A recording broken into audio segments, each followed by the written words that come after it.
What's up, folks? Welcome back to the channel. Boozer here. Thanks for stopping by. Well, happy Monday, folks. Business as usual for Plarium, but also Plarium starts off the week with a bit of a blunder here. So just going through some of the things here in the current summon pool, we have a progressive event. In the announcements today, they actually announced that the Void progressive champion would have been Ayasu, but instead it's Valkanen, and it is actually a mistake on their end. So there's no Ayasu for today. So not a good start to the week for Plarium. Right off the bat, they already made a mistake. Also, if you check the clan shop, you might run into situations where everything is free. Again, another blunder from Plarium. They should have probably fixed this already. They acknowledged this in a previous digest, but yeah, apparently that bug is back where everything in the shop is free. But in this video, we're going to go over some news that Plarium gave to the content creators, so we're going to share that with you guys. It's mainly about the events that are upcoming in the next couple days. We do have one currently, a progressive event, and there's two more progressive events actually happening in the next 2 days. So we're going to start off with the news up top. It's going to be right there. So tomorrow, for basically 24 hours only, we have separate progressive events. Starting tomorrow, we have a progressive events for what? Eostrid here, Sylvan Watchers, Great Champion, increase speed, decrease speed, weaken, heal, or passive, good aura, good base speed. The problem with her nowadays is that she might be going a little bit too fast, so that she takes too many turns against the Hydras, especially when they're in their respawn stage where they are basically invulnerable to damage. So a little bit of an annoying change. Her value goes down a little bit. Also up for grabs is one of the more recent fusions. We have Thor up for grabs again. Great damage dealer overall. Multi-hit A1s, and then AoE, and passive AoE. Great damage dealer. I like to use him as my damage benchmark for Hydra a lot in my tests. He doesn't really bring too much more. He brings AoE decreased speed, but you don't really need to gear him for that. You could, but you don't have to. He's just great for overall damage output. Also up next is a recent champion we just had on a progressive already, and that's Glakeade. Very good champion. Similar to Duchess, has a team revive, has Veil, increase attack, turn meter instead of block debuffs, and then his passive boosts your damage instead of reducing damage like Duchess. Again, speed and all auras. Great champ, great base stats overall, great base speed. Yeah, definitely worth getting and using. He's going to be part of the event. Lastly, for non-voids, for day 1, we have Brogni rounding it out. Increase attack, block debuffs, shield, throwing, HP burns. He's pretty good. Like, he's still good for support. He's good for making teams out of. Does a lot for clan boss, for example. Still a very good champion, good carry. He rounds out the non-voids for day 1. Going over the void champions for day 1 starting tomorrow. I guess day 1 would be today with the Valkanen Hervold. But starting for day 1 tomorrow, we have, what do we got? Raka Viltide. I really like this champion. He's got the heal here. He's got increased attack with the shield, with the cleanse. And then he's got team revive here, speed in all battles. Great champ overall. A little bit more squishy compared to, like, let's say like Duchess, for example. Duchess has about 22,000 HP health.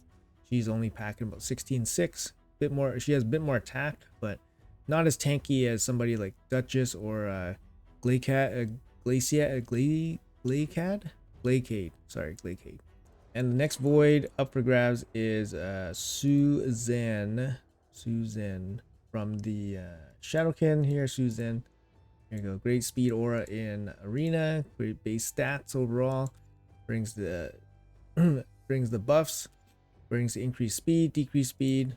And then this actually A1 is actually pretty dang annoying actually. But yeah, great champion overall again. Is she worth gunning for? I mean, probably more and more meta relevant than Raka, but probably still not worth it. Keep in mind that these 15x events, if you're starting off with a 15x on a non-void, you're getting about 7.5%. So if you pull a legendary, you only have a 7.5% of getting that specific legendary. For voids, you have about a 20%. So actually the void choice is much more possible, like for 15x's. So choosing the right void champion for 15x is it's kind of a big deal because you actually have a reasonable chance, 20%.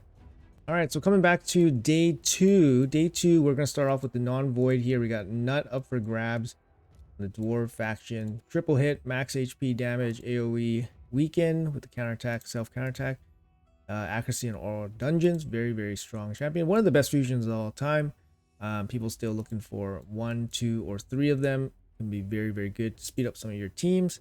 After that, we have Mishinaki from the Sylvan Watchers. And Mishinaki is still, sorry, Mishinaki from the Shadowkin. Sorry, there he is. AoE Hex, AoE decreased defense, and then the A1 HP burn counterattack on his passive. Very, very strong champion. Great damage dealer for Hydra overall. Brings the debuffs as well.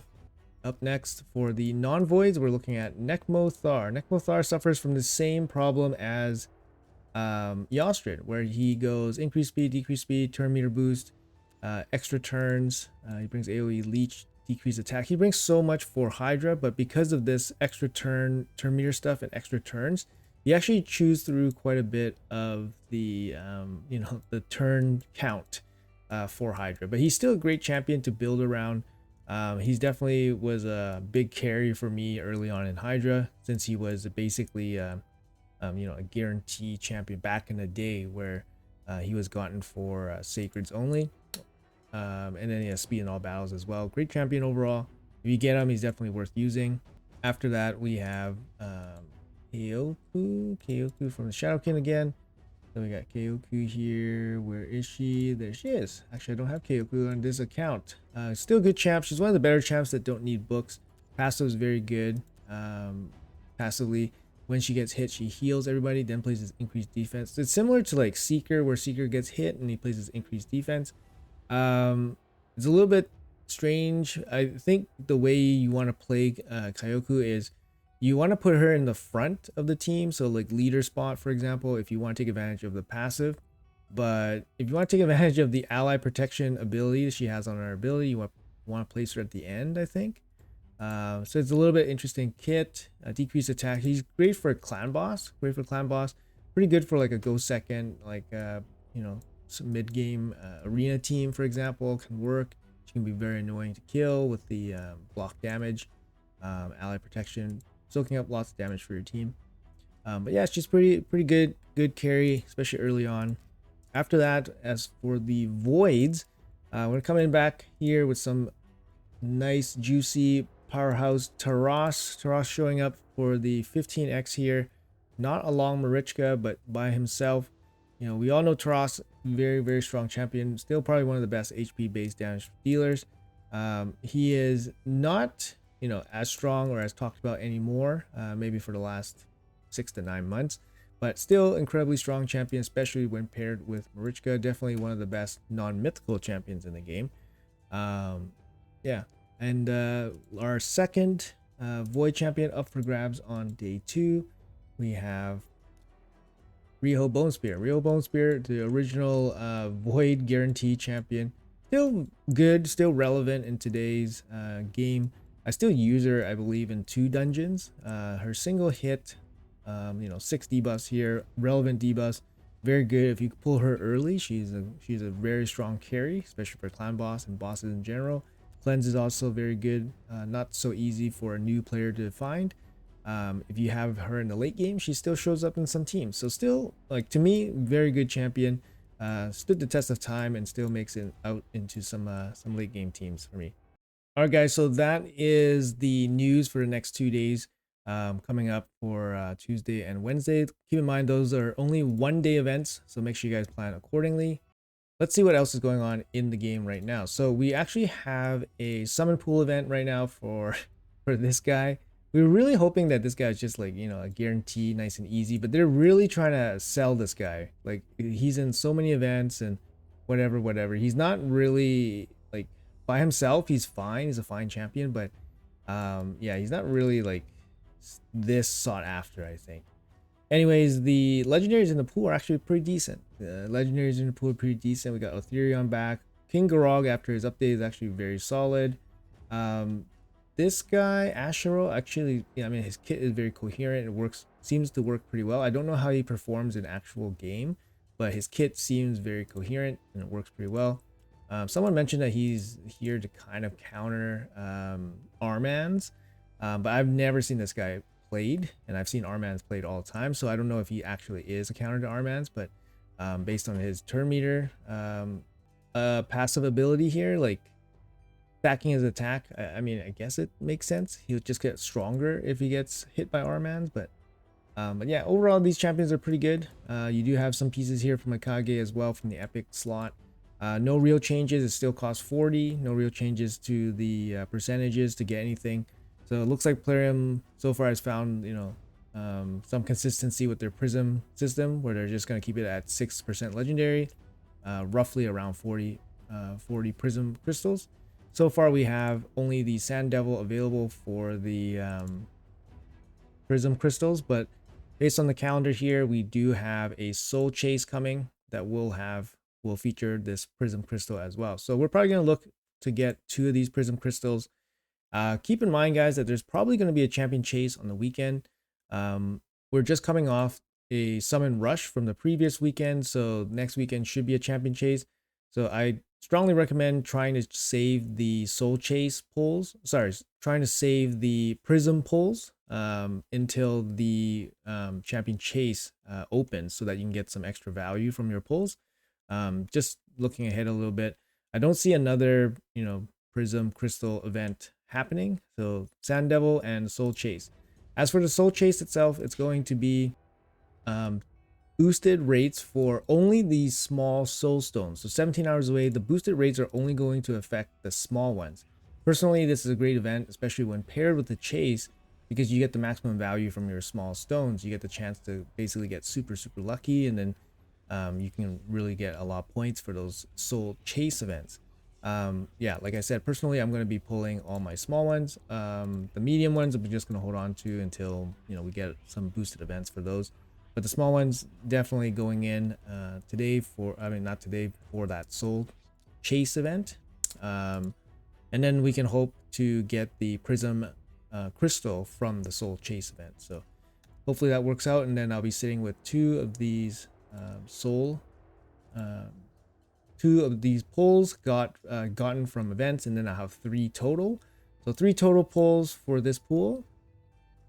I don't know if I'm going to save it. So because we have 3 pulls towards this pool, which is actually not too bad, and we have a champion chase most likely. So we got 3 free pulls for a champion chase. Keep in mind that the fusion's over, so it's just going to be a generic champion chase, unless they do something. Maybe they release, you know, a Titan event or something, or whatever, right? But at this point, we don't know anything, and they're probably not going to release anything new until, you know, new information until Gretel's fusion ends on Thursday.